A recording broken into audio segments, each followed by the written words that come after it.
Update చూద్దాం.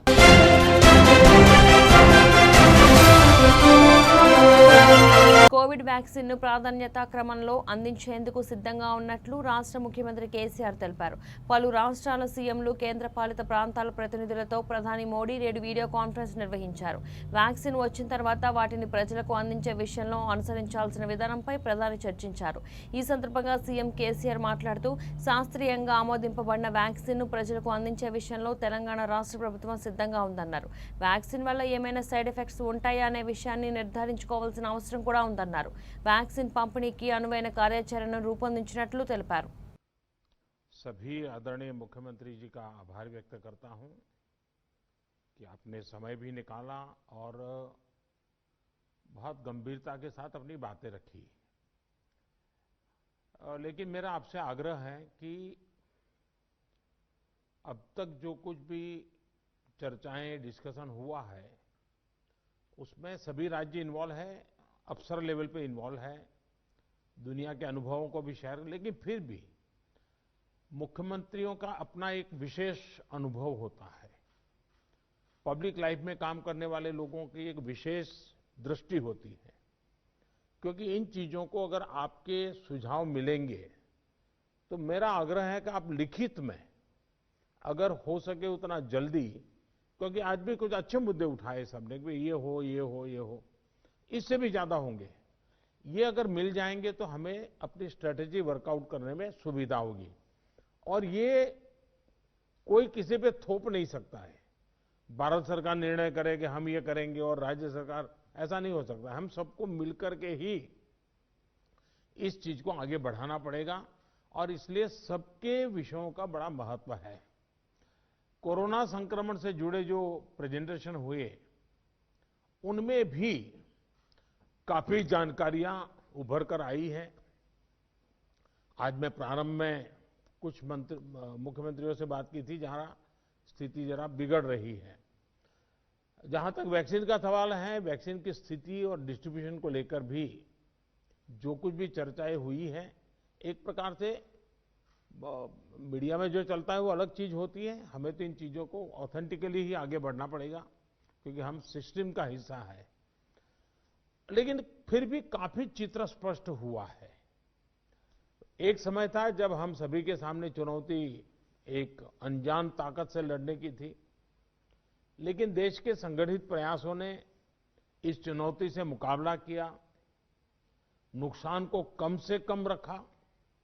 आज recovery rate और फर्टिलिटी रेट दोनों ही मामलों में भारत दुनिया के अधिकतर देशों से बहुत संभली हुई स्थिति में है. हम सभी के अथक प्रयासों से देश में टेस्टिंग से लेकर ट्रीटमेंट का एक बहुत बड़ा नेटवर्क आज काम कर रहा है. इस नेटवर्क का लगातार विस्तार भी किया जा रहा है. पीएम केयर्स के माध्यम से ऑक्सीजन और वेंटिलेटर्स उपलब्ध कराने पर भी विशेष जोर है. कोशिश ये है कि देश के मेडिकल कॉलेज और जिला अस्पतालों को ऑक्सीजन जनरेशन के मामले में सेल्फ सफिशिएंट बनाया जाए. इसलिए अभी 160 से ज्यादा नए ऑक्सीजन प्लांट्स के निर्माण की प्रक्रिया ऑलरेडी शुरू की गई है. पीएम केयर फंड से देश के अलग अलग अस्पतालों को हजारों नए वेंटिलेटर्स मिलने भी सुनिश्चित हुए हैं. वेंटिलेटर्स के लिए पीएम केयर्स फंड से 2000 करोड़ रुपए ऑलरेडी स्वीकृत किए गए हैं. साथियों, कोरोना के मुकाबले के बीते 8-10 महीने के अनुभवों के बाद देश के पास पर्याप्त डेटा है. कोरोना के मैनेजमेंट को लेकर एक व्यापक अनुभव है. आगे की रणनीति बताते समय हमें बीते कुछ महीनों के दौरान देश के लोगों ने, हमारे समाज ने कैसे रिएक्ट किया है, कैसे रिस्पॉन्ड किया है, मुझे लगता है इसको भी हमें समझना होगा. देखिए, कोरोना के दौरान भारत के लोगों का व्यवहार भी एक तरह से अलग अलग चरणों में रहा है और अलग अलग जगह पे अलग अलग रहा है. जैसे हम मोटा मोटा देखें तो पहला चरण था, बड़ा डर था, खौफ था, किसी को ये समझ नहीं आ रहा था कि उसके साथ क्या हो जाएगा और पूरी दुनिया का हाल था. हर कोई पैंडेमिक में था, पैंडेमिक के कारण पैनिक में था और उसी हिसाब से हर कोई रिएक्ट कर रहा था। हमने देखा प्रारंभ में आत्महत्या तक की घटनाएं घटी थी, पता चला कोरोना हुआ तो आत्महत्या कर दी। इसके बाद धीरे धीरे धीरे दूसरा चरण आया। दूसरे चरण में लोगों के मन में भय के साथ साथ दूसरों के लिए संदेह भी जुड़ गया। उनको लगा कि भाई इसको कोरोना हो गया मतलब कुछ गंभीर मामला है, दूर भागो। एक प्रकार से घर में से भी नफरत का माहौल बन गया और बीमारी की वजह से समाज में कटने का डर लोगों को लगने लगा। इस कारण कोरोना के बाद कई लोग संक्रमण को छिपाने लगे। उनको लगा कि ये तो बताना नहीं चाहिए, कुछ समाज में मैं कट जाऊंगा। अब उसमें से भी हम धीरे धीरे समझे लोग बाहर आए। तीसरा चरण शुरू हुआ और तीसरे चरण में लोग काफी हद तक संभलने लगे। अब संक्रमण को स्वीकारने के लगे और अनाउंस भी करने लगे, भाई मुझे तकलीफ है, मैं आइसोलेट कर रहा हूं, मैं क्वारंटाइन कर रहा हूं, आप भी करिए। जो एक प्रकार से लोग भी अपने आप से लोगों को समझाने लगे। लेकिन आपने भी देखा होगा कि लोगों में अधिक गंभीरता भी आने लगी और हमने देखा कि लोग अलर्ट भी होने लगे। और इस तीसरे चरण के बाद हम चौथे चरण में पहुंचे। जब कोरोना से रिकवरी का रेट बढ़ा तो लोगों को लगता है कि ये वायरस नुकसान नहीं कर रहा है, ये कमजोर हो गया है।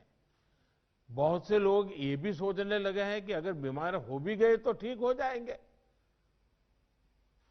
इस वजह से लापरवाही का ये स्टेज बहुत बड़ा व्यापक हो गया है और इसीलिए मैंने हमारे त्योहारों की शुरुआत में ही स्पेशली राष्ट्र के नाम संदेश दे करके सबको हाथ जोड़ करके प्रार्थना की थी कि भाई ढिलाई मत बरतिए, क्योंकि कोई वैक्सीन नहीं है, दवाई नहीं है, हमारे पास एक ही रास्ता बचा है, हम हर एक को कैसे अपने अपने आप बचाएं। और हमारी जो गलतियां हुई वही एक खतरा बन गया, थोड़ा ढिलाई आ गई। इस चौथे चरण में लोगों को कोरोना की गंभीरता के प्रति हमें फिर से जागरूक करना ही होगा। हम एकदम से वैक्सीन पर शिफ्ट तो जिसका काम करना है करेंगे, हमें तो कोरोना पर ही फोकस करना है। हमें किसी भी हालत में ढिलाई नहीं बरतने देनी है। हाँ, शुरू में कुछ बंधन इसलिए लगाने पड़े ताकि व्यवस्थाएं भी विकसित करनी थी, लोगों को थोड़ा एजुकेट भी करना था। अब हमारे पास टीम तैयार है, लोग भी तैयार हैं। थोड़ा आग्रह रखेंगे तो चीजें संभल सकती हैं। जो जो चीज हम तैयार करें उसको जरा इंप्लीमेंट करें और हमें आगे अब कोई बढ़े नहीं इसकी चिंता जरूर करनी होगी, कोई नई गड़बड़ न हो। आपदा के गहरे समंदर से हम निकले हैं, ये हम मान के चले। इतना बड़ा देश, दुनिया मानती थी कि भारत तो नहीं संभल पाएगा।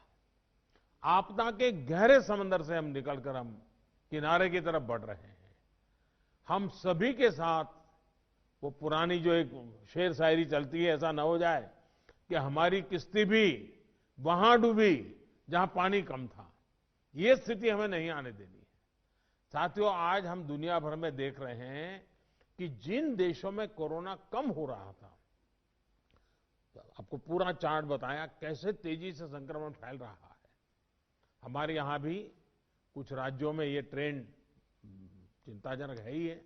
इसलिए हम सभी को, शासन प्रशासन को पहले से भी अधिक जागरूक, अधिक सतर्क रहने की जरूरत है। हमें ट्रांसमिशन को कम करने के लिए अपने प्रयासों को जरा और गति देनी होगी। टेस्टिंग हो, कंफर्मेशन, कॉन्टैक्ट ट्रेसिंग, डेटा, इन सारी जुड़ी किसी भी तरह की कमी को हमें सर्वोच्च प्राथमिकता देते हुए उसको ठीक करना होगा। पॉजिटिविटी रेट को 5% के दायरे में लाना ही होगा। और मैं मानता हूं छोटी छोटी इकाइयों पर कहिए कि भाई एक क्यों बढ़ा, आधा क्यों बढ़ा, 2 क्यों बढ़ा। हम राज्य के स्केल पर चर्चा करने के बजाय अब जितनी लोकलाइज चर्चा करेंगे शायद हम एड्रेस जल्दी कर पाएंगे। दूसरा, हम सबने अनुभव किया है कि आरटीपीसीआर टेस्ट का अनुपात बढ़ना चाहिए। जो घरों में आइसोलेटेड मरीज हैं उनकी मॉनिटरिंग ज्यादा बेहतर तरीके से करनी होगी। आप भी जानते हैं कि अगर वहां थोड़ी भी ढिलाई रही तो मरीज बहुत गंभीर स्थिति में अस्पताल आता है, फिर हम बचा नहीं पाते हैं। जो गांव है, कम्युनिटी के स्तर पर हेल्थ सेंटर हैं, उनको भी हमें ज्यादा इक्विप करना ही होगा। गांव के आसपास भी इंफ्रास्ट्रक्चर ठीक रहे, ऑक्सीजन की सप्लाई पर्याप्त रहे, ये हमें देखना होगा। हम लोगों का लक्ष्य होना चाहिए कि फर्टिलिटी रेट को 1% से भी नीचे लाए, और वो भी मैंने जैसे कहा छोटे छोटे इलाके में देखा जाए एक मृत्यु हुई क्यों हुई, जितना इतना फोकस करेंगे तब स्थिति को संभाल पाएंगे। और सबसे बड़ी बात, जागरूकता अभियानों में कोई कमी ना आए। कोरोना से बचाव के लिए जो जरूरी मैसेजिंग है, इसके लिए समाज को जोड़े रखना होगा। जैसे कुछ समय पहले हर संगठन, हर प्रभावी व्यक्ति को हमने एंगेज किया था, उन्हें फिर एक्टिव करना होगा। साथियों, आप भली भांति परिचित हैं कि कोरोना की वैक्सीन को लेकर इंटरनेशनली और नेशनली किस तरह की खबरें आ रही हैं। आज दुनिया में भी और देश में भी, जैसा अभी आपको प्रेजेंटेशन में पूरा डिटेल बताया गया, करीब करीब आखिरी दौर पर वैक्सीन के रिसर्च में काम पहुंचा है। भारत सरकार हर डेवलपमेंट पर बारीकी से नजर रखे हुए हैं, हम सबके संपर्क में भी हैं। और अभी ये तय नहीं है कि वैक्सीन की 1 डोज होगी, 2 डोज होगी या 3 डोज होगी। ये भी तय नहीं है कि इसकी कीमत कितनी होगी, उसकी कीमत कितनी होगी, ये कैसी होगी। यानी अभी भी इन सारी चीजों के सवालों के जवाब हमारे पास नहीं है, क्योंकि जो इसके बनाने वाले हैं, दुनिया में जिस प्रकार की कॉर्पोरेट वर्ल्ड भी है, उनका भी एक कंपटीशन है। दुनिया के देशों के भी अपने अपने डिप्लोमेटिक इंटरेस्ट होते हैं। WHO से भी हमें इंतजार करना पड़ता है। तो हमें ये इन चीजों को वैश्विक संदर्भ में ही आगे बढ़ना पड़ेगा। हम इंडियन डेवलपर्स और मैन्युफैक्चरर के साथ भी हमारी जो भी टीम काम कर रही है, पूरी तरह संपर्क में है। इसके अलावा ग्लोबल रेगुलेटर्स, अन्य देशों की गवर्नमेंट्स, मल्टीलेटरल इंस्टीट्यूशंस और साथ ही इंटरनेशनल कंपनीज, सभी के साथ जितना संपर्क बढ़ सके, जितनी रियल टाइम कम्युनिकेशन हो, इसके लिए पूरा प्रयास, एक व्यवस्था बनी हुई है। साथियों, कोरोना के खिलाफ अपनी लड़ाई में हमने शुरुआत से ही एक एक देशवासी का जीवन बचाने को सर्वोच्च प्राथमिकता दी है। अब वैक्सीन आने के बाद भी हमारी प्राथमिकता यही होगी कि सभी तक कोरोना की वैक्सीन पहुंचे, उसमें तो कोई विवाद हो ही नहीं सकता है। लेकिन कोरोना की वैक्सीन से जुड़े भारत का अभियान अपने हर नागरिक के लिए एक प्रकार से नेशनल कमिटमेंट की तरह है। इतना बड़ा टीकाकरण अभियान स्मूथ हो, सिस्टमैटिक हो और सस्टेन हो, ये लंबा चलने वाला है। इसके लिए हम सभी को, हर सरकार को, हर संगठन को एकजुट होकर के कोऑर्डिनेशन के साथ एक टीम के रूप में काम करना ही पड़ेगा। साथियों, वैक्सीन को लेकर भारत के पास जैसा अनुभव है, वो दुनिया के बड़े बड़े देशों को भी नहीं है। हमारे लिए जितनी जरूरी है स्पीड है, उतनी ही जरूरी है सेफ्टी भी है। भारत जो भी वैक्सीन अपने नागरिकों को देगा, वो हर वैज्ञानिक कसौटी पर खरी होगी। जहां तक वैक्सीन के डिस्ट्रीब्यूशन की बात है, तो उसकी तैयारी भी आप सभी राज्यों के साथ मिलकर के की जा सके रही है। वैक्सीन प्राथमिकता के आधार पर किसे लगाई जाएगी, ये राज्यों के साथ मिलकर के एक मोटा मोटा खाका भी आपके सामने रखा है कि भाई अगर इस प्रकार से WHO ने जो कहा है हम चलते हैं तो अच्छा है। लेकिन फिर भी ये निर्णय तो हम सब मिलकर के ही करेंगे। हर राज्यों के सुझाव का महत्व इसमें बहुत रहेगा, क्योंकि आखिरकार उनको अंदाज है कि उनके राज्य में ये कैसे होगा। हमें कितनी अतिरिक्त कोल्ड स्टोरेज की जरूरत रहेगी, मुझे लगता है कि राज्यों ने इस पर अभी बल देकर के व्यवस्थाएं खड़ी कर देना शुरू कर देना चाहिए। कहाँ कहाँ संभव हो गए, उसके पैरामीटर्स क्या हो गए, उस पर हमें यहाँ से सूचनाएं तो डिपार्टमेंट को चली गई है, लेकिन इसको अब इम्प्लीमेंट करने के हमने रेडी रखना पड़ेगा। और जरूरत पड़ी तो अतिरिक्त सप्लाई भी सुनिश्चित की जाएगी।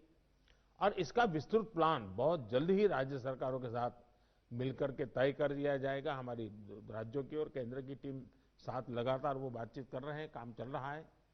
केंद्र सरकार ने राज्यों से कुछ समय पहले आग्रह किया था कि स्टेट लेवल पर एक स्टीयरिंग कमेटी और एवं स्टेट और डिस्ट्रिक्ट लेवल पर टास्क फोर्स का, और मैं तो चाहूंगा कि ब्लॉक लेवल तक हम जितना जल्दी ये व्यवस्थाएं खड़ी करेंगे और किसी न किसी एक व्यक्ति को काम देना पड़ेगा।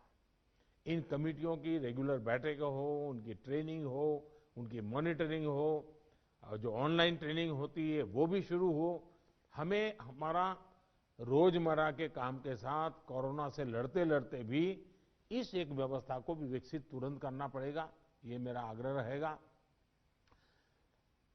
जो कुछ सवाल आपने कहे हैं, कौन सी वैक्सीन कितनी कीमत में आएगी, ये भी तय नहीं है। मूल भारतीय वैक्सीन अभी 2 मैदान में आगे हैं, लेकिन बाहर के साथ मिलकर के हमारे लोग काम कर रहे हैं। दुनिया में जो वैक्सीन बन रही है वे भी मैन्युफैक्चरिंग के लिए भारत को के लोगों के साथ ही बात कर रहे हैं, कंपनियों के साथ।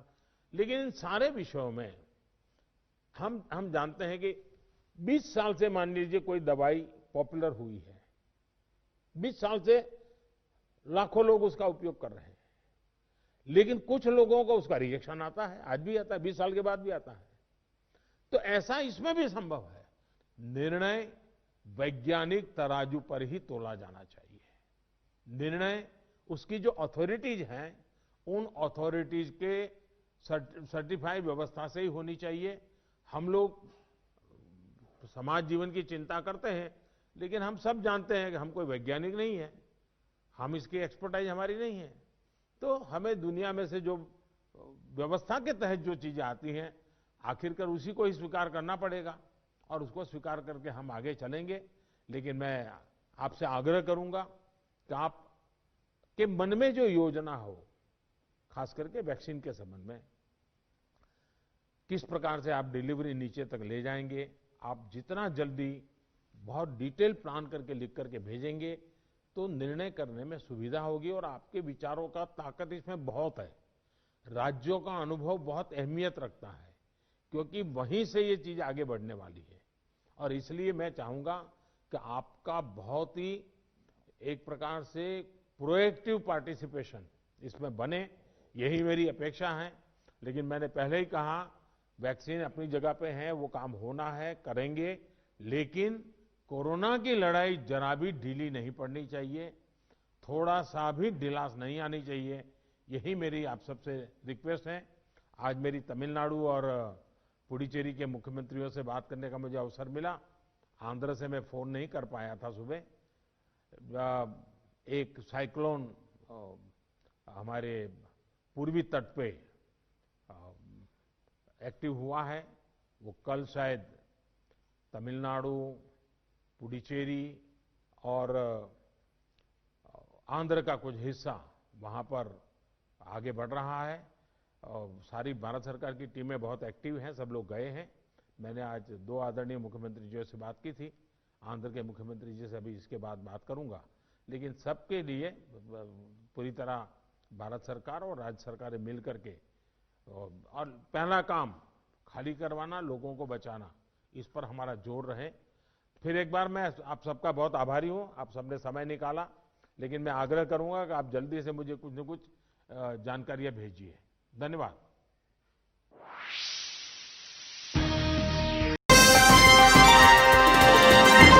విశాఖ జిల్లా యలమంచిలి నియోజకవర్గం మునగపాక మండలంలో బల్లపు ఆనందపురం గ్రామంలో ప్రభుత్వ సచివాలయం, రైతు భరోసా కార్యాలయం మరియు వైద్యాలయం భవన నిర్మాణానికి 80.4 లక్షల రూపాయల నిధులు సీఎం వైఎస్ జగన్మోహన్ రెడ్డి మంజూరు చేశారు. కానీ కాంట్రాక్టర్ పాలవరపు రమణ అనే వ్యక్తి నాసిరకంగా భవనాలు నిర్మిస్తున్నారు. దీనిలో భాగంగా భవన బేస్మెంట్ లో ఊరిలో ఉన్న చెత్త చెదారాన్ని వేసి కప్పడంతో ప్రజలు తీవ్ర ఆందోళన చేస్తున్నారు. కానీ కాంట్రాక్టర్ మటుకు నాకు సంబంధం లేదు, నేను చేసింది తప్పు కాదు అన్నట్టుగా వ్యవహరిస్తున్నారు. గ్రామ సెక్రటరీ అడగ్గా నేను విధుల్లో కొత్తగా జాయిన్ అయ్యాను, నాకు ఈ విషయం తెలియదని ఆయన తెలిపారు. నేను మా ఊర్లోని హెల్త్ హాస్పిటల్ ఒకటి, తర్వాత రైతు భరోసా కేంద్రం ఒకటి, ఈ రెండింటికి కప్పు నిమిత్తం సార్ ఇలా ఊర్లో చేస్తున్నారు. అది కాకుండా గ్రామంలో ఎక్కడైనా మట్టి తెచ్చేసుకోండి అనేసి జేఈ గారికి నేను తెలియపరచగా, జేఈ చంద్రశేఖరరావు గారు ఎస్టిమేట్ చాలదు, ఏదో చేసి నేయండి అని చెప్పేసి తర్వాత మళ్ళీ నీకు ఫోన్ చేస్తానని నాకు చెప్పడం జరిగింది. ఈ అసలే లోతు ఏరియా, దీన్ని ఇరిగేషన్కి తర్వాత ఫిల్లింగ్కి ఇన్స్ట్రక్షన్ అయిన తర్వాతే ఇక్కడ వర్క్ చేయొచ్చు అని మొదలుపెట్టిన అతి కష్టం మీద ఇక్కడ వర్క్ మొదలుపెట్టారు. అటువంటి దాంట్లోని చెత్త తర్వాత కాగితాలు గుడ్లు ఉన్నదంతా కప్పడం ఇది సమంజసం కాబట్టి దీన్ని తీసేసి వాళ్ళు గ్రావెల్ తెచ్చి అనుకూలమైన పనులు చేయాలనేసి మేము ఈ విధంగా మీకు తెలియపరుస్తున్నాం. సిపిఎం రాష్ట్ర కమిటీ సభ్యుడు కిల్లో సురేంద్ర వరిస్సా ఆంధ్ర బోర్డర్ గ్రామాల్లో కాఫీ తోటలను పరిశీలించడం జరిగింది. గిరిజన సంఘం కొరాయి పంచాయతీ నాయకుడు వి రామ్మూర్తి, వరిస్సా సరిహద్దుల ఆంధ్ర గిరిజనుల భూరక్షణ కమిటీ మరియు కొల్లపుట్టు పంచాయతీ ప్రజలందరూ కలిసి గసబా రిజర్వ్ ఫారెస్ట్ పరిధిలోని వందలాది ఎకరాలు, వరిస్సా గ్రామస్తులు ఆక్రమించిన భూములు, వరిస్సా గ్రామస్తులు నరికిన కాఫీ తోటలు పరిశీలించారు. ఆయా గ్రామాలు సరిహద్దుల్లో శాశ్వత బోర్డులు ఏర్పాటు చేయాలని, బొడ్లమామిడి గ్రామంలో 3 ఎకరాలు పంట వచ్చిన కాఫీ తోటను నరికిన వారిపై చర్యలు తీసుకోవాలని, ఆంధ్ర సరిహద్దుల భూములు రక్షణ కల్పించాలని, కేంద్ర రాష్ట్ర ప్రభుత్వం వెంటనే బోర్డర్ సమస్యలు పరిష్కరించాలని డిమాండ్ చేశారు.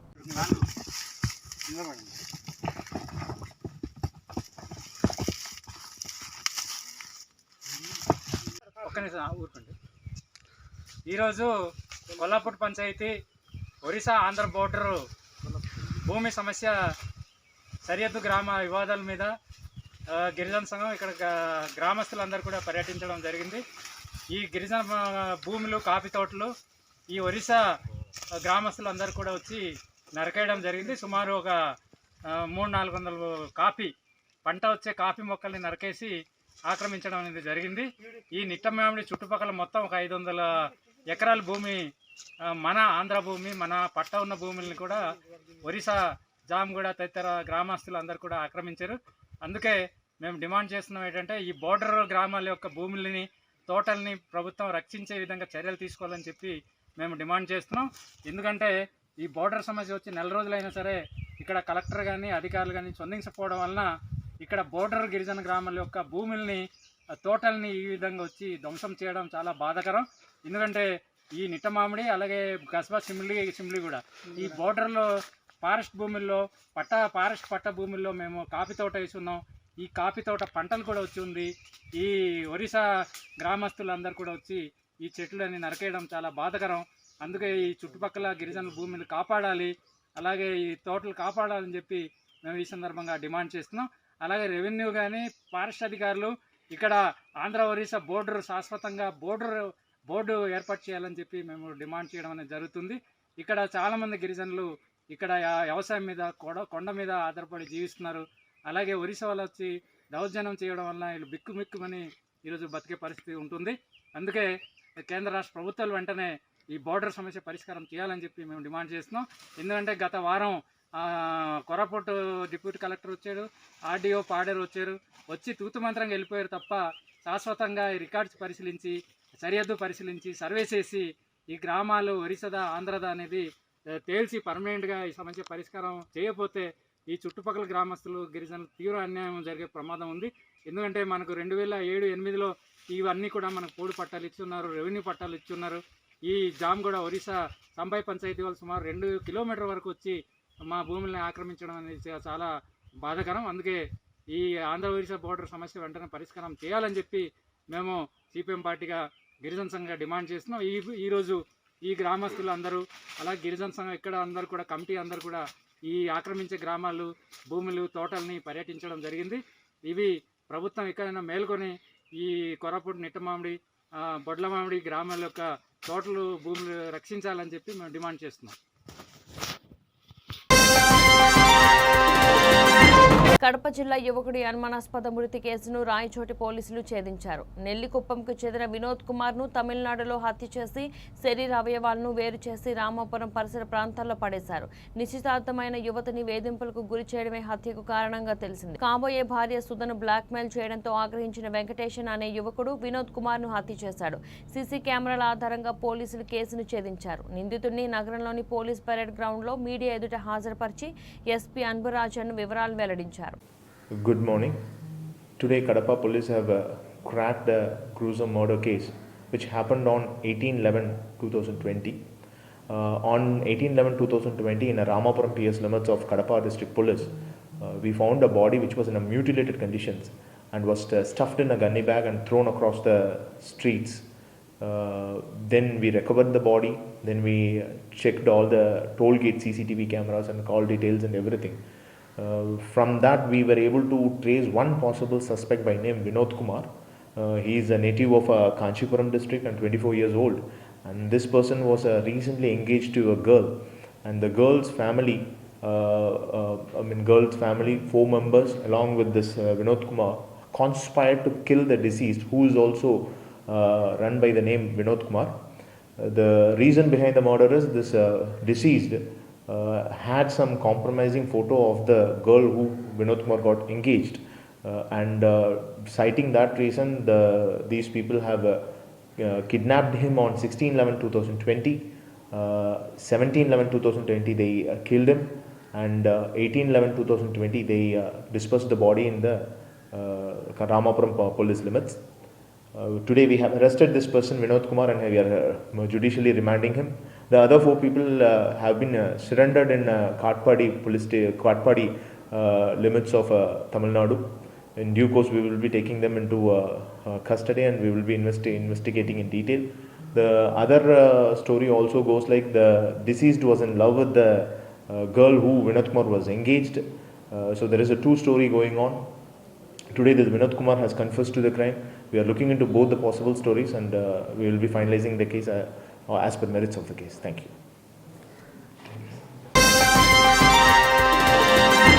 Kothapeta division BJP party corporator అభ్యర్థి నాయకోటి పవన్ కుమార్ కొత్తపేటలో హోరాహోరీగా భారీ ఎత్తున బీజేపీ కార్యకర్తలతో కలిసి ర్యాలీగా ఇంటింటికి తిరుగుతూ ప్రచారం నిర్వహించారు. ఈ సందర్భంగా పవన్ కుమార్ మాట్లాడుతూ ఓటర్లను కలుస్తుంటే వాళ్లే స్వచ్ఛందంగా వచ్చి బీజేపీకే ఓటు వేస్తామని అంటున్నారని అన్నారు. కొత్తపేటలో ఉన్న సమస్యలను గత కార్పొరేటర్ పట్టించుకోకుండా గాలికి వదిలేశాడని, కార్పొరేటర్పై తీవ్రమైన వ్యతిరేకత ఉందన్నారు. కార్పొరేటర్గా నన్ను గెలిపిస్తే ప్రతి సమస్యను నా వ్యక్తిగత సమస్యగా భావించి ఆదుకుంటానని అన్నారు. ప్రజలు టీఆర్ఎస్ పార్టీకి ఓటు వేస్తే ఎంఐఎం పార్టీకి ఓటు వేసినట్టే అని పవన్ కుమార్ పేర్కొన్నారు. గ్రేటర్ హైదరాబాద్ ప్రజలు మార్పు కోరుకుంటున్నారని, ఆ మార్పు బీజేపీ పార్టీతోనే సాధ్యమన్నారు. కొత్తపేట డివిజన్లో తిరుగుతున్నాను. మొత్తం చూస్తుంటే ఎక్కడ చూసినా కానీ ప్రజలు బ్రహ్మరథం పడుతున్నారు. తప్పకుండా ఈసారి కాషాయ జెండా ఈ కొత్తపేటలో ఎగరేసి భారతీయ జనతా పార్టీ గ్రేటర్ హైదరాబాద్లో ఎగరేస్తానికి మేము మా వంతు కృషి చేస్తామని చెప్పి తెలియజేస్తున్నాం. అదేవిధంగా ఈ సమస్య కొత్తపేటలో ఉన్న సమస్యలు గతంలో ఉన్న కార్పొరేటర్ పట్టించుకోకపోవడంతో ఈరోజు చాలా వ్యతిరేకత ఉంది కార్పొరేటర్ మీద. అందుకే నేను ఒకటే కోరుతున్నాను ప్రజలందరూ కూడా, నన్ను గెలిపియండి, మీరు రానవసరం లేదు, నేనే మీ ముందుకు వస్తా, మీరు ఫోన్ చేస్తే మీ ముందుకు వచ్చి మీ డెవలప్మెంట్ విషయంలో మొదటగా నేను ఉంటానని చెప్పి తెలియజేస్తున్నా. అదేవిధంగా గ్రేటర్ హైదరాబాద్ ప్రజలకు కూడా ఇంకో మనం చేస్తున్నా, ఈరోజు మీరు టీఆర్ఎస్కు ఓటేస్తే అది టీఆర్ఎస్కు వేస్తున్నట్టు కాదు, ఎంఐఎంకి వేస్తున్నట్టు. ఈరోజు యుద్ధం నడుస్తుంది, ఎంఐఎం వర్సెస్ బీజేపీ నడుస్తుంది. కావున మన ఒక భారతీయ జనతా పార్టీని గెలిపించాలని మీ అందరితో కోరుతున్నాం. మార్పు కోరుతుండ్రు. అదేవిధంగా ఈరోజు గ్రేటర్ హైదరాబాద్ ప్రజలందరూ కూడా మార్పు కోరుతున్నారు. స్పందన ఉంది, మంచి స్పందన ఉన్నది. తప్పకుండా మేము ఒక్కటే, ఈరోజు అభివృద్ధి కావాలంటే భారతీయ జనతా పార్టీకి నాకు ఓటేయమని కోరుతున్నాను. వాళ్ళకి ఎల్లవేళలా అందుబాటులో ఉంటా. ఈరోజు డ్రైనేజ్ వ్యవస్థ కానీ వాటర్ వ్యవస్థ కానీ అస్తవ్యస్తంగా అయింది. కమ్యూనిటీ పార్కులు లేవు, పార్కులు కూడా కబ్జాలు చేసారు. ఇవన్నీ కూడా నేను కాపాడుతా. తప్పకుండా కాలనీకి ఒక న్యూ మోడల్ డివిజన్గా నేను ఈరోజు గ్రేటర్ హైదరాబాద్ ఈ కొత్తపేట డివిజన్ తయారు చేస్తాను. Hyderabad Nagole division BJP party corporator అభ్యర్థి చింతల అరుణ సురేందర్ యాదవ్ ఆధ్వర్యంలో నాగోల్లోని పీబీఆర్ కన్వెన్షన్ హాల్ బూత్ స్థాయి సమావేశం ఏర్పాటు చేశారు. ఈ సమావేశంలో బీజేపీ పార్టీ రంగారెడ్డి జిల్లా అర్బన్ అధ్యక్షుడు సామరంగారెడ్డి ఆధ్వర్యంలో భారీ ఎత్తున యువకులు బీజేపీలో చేరారు. ఈ సందర్భంగా చింతల సురేందర్ యాదవ్ మాట్లాడుతూ, ఇప్పటి వరకు నాగోల్ డివిజన్ ఏమీ అభివృద్ధికి నోచుకోలేదని, ఇంకా అనేక సమస్యలతో కొట్టుమిట్టాడుతోందన్నారు. డబుల్ బెడ్రూమ్లు కేటాయించడంలో, అసైన్డ్ భూముల విషయంలో ప్రభుత్వం పూర్తిగా విఫలమైందన్నారు. టీఆర్ఎస్ ప్రభుత్వం అనేక హామీలు ఇచ్చి ఇప్పటి వరకు ఏమీ నెరవేర్చకుండా టీఆర్ఎస్ ప్రభుత్వం ఎన్నికలకు రాబోతోందని, ఇలాంటి హామీలను ప్రజలు నమ్మరని సురేందర్ యాదవ్ పేర్కొన్నారు. ఈ జీహెచ్ఎంసీ ఎన్నికల్లో టీఆర్ఎస్ ప్రభుత్వానికి ప్రజలు ఖచ్చితంగా బుద్ధి చెప్పాలని అన్నారు.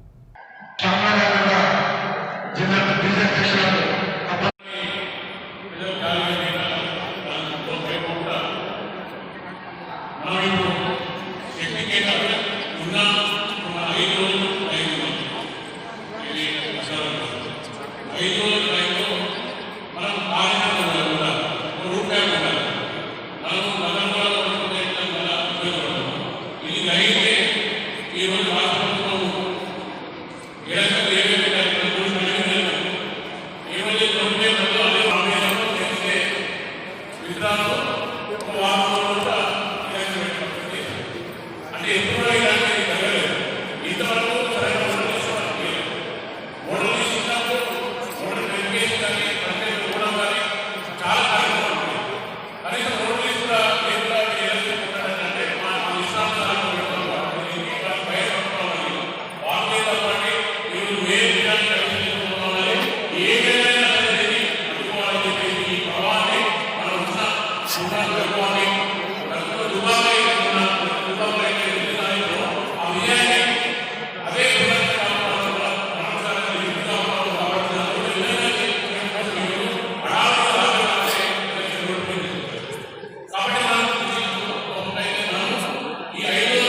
అందరికీ నమస్కారం. ఈనాడు నాగోల్ డివిజన్లో మన ప్రచారంలో దూసుకుపోతూ ప్రచారంలో ముందుండాలని, ప్రచారంలో ఎక్కువ శాతం మహిళలు ముందుకు రావాలని కోరుకుంటూ మరి ఒక అభ్యర్థి అరుణ గారిని భారీ మెజార్టీతో నాగోల్ డివిజన్లో ప్రజలందరూ కూడా ఆశీర్వదించాలని కోరుకుంటూ, వాస్తవంగా నాగోల్ డివిజన్ ఏమీ అభివృద్ధి జరగలేదు. గతంలో నాగోల్ డివిజన్లో అనేక సమస్యలు ఉన్నాయి. ఇవాళ నాగోల్ డివిజన్లో ప్రజలు చాలా ఇబ్బందులు ఉన్నారు. మన వరద బాధితులు కానీ మన గతంలో వాళ్ళు టీఆర్ఎస్లో చెప్పిన హామీలు కూడా ఏమీ నెరవేరలేదు.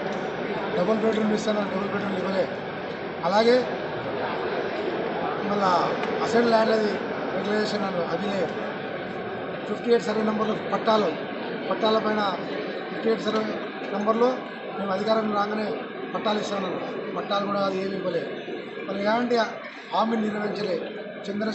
చెరువు సుందరీకరణ అన్నారు, చెరువు సుందరీకరణ చేయలే. వాళ్ళు ఇవాళ ఎక్కడ పోయినా మేము ఇలా గడపకు తిరుగుతున్నామో వాళ్ళు టీఆర్ఎస్ వాళ్ళకు చేదు అనుకోలేదు తెలుస్తుంది. ఇవాళ మాకు బ్రహ్మరథం పడుతున్నారు. మోడీ గారు చేసే అభివృద్ధి కానీ, మోడీ గారు ప్రభుత్వం చేసే కార్యక్రమాలు కానీ అన్నీ కూడా ఆకర్షితులైన ప్రజలు మమ్మల్ని స్వాగతం పలుకుతున్నారు. వాళ్ళ ఒక దుర్మార్గమైన పాలనకు ఇవాళ అందరూ కూడా ప్రజలు కూడా తరిమి కొడుతున్నారు. ఇలా ఏ కార్యకర్త కూడా జనంలో పోవాలంటే వాళ్ళు భయపడుతున్నారు. ఎందుకంటే వాళ్ళు ఏం అభివృద్ధి చేయలే, దోచుకున్నారు. ఇష్టారాజ్యంగా వాళ్ళు వచ్చిన సొమ్ములు దోచుకున్నారు. ఉన్న వరద బాధితులకు ఎంత దారుణం, 10,000 రూపాయలు వాళ్ళ అయ్యే సొమ్ములాగా అకౌంట్లోకి ఇచ్చడం, బ్యాగులు సంచులు పట్టుకొని ఇవ్వడం ఏంది? ఎక్కడ ఉందా ఈ ప్రజాస్వామ్యంలో? ప్రజలకు నేరుగా 10,000 రూపాయలు ఒక్క ఇంట్లో ఉంటే 5,000, 5గురికి 6గురికి 60,000, 70,000 ఓన్లీ వాళ్ళ కార్యకర్తలు లబ్ధి పొందారు. కానీ ఏ యొక్క వరద బాధితులు లబ్ధి పొందలేదు.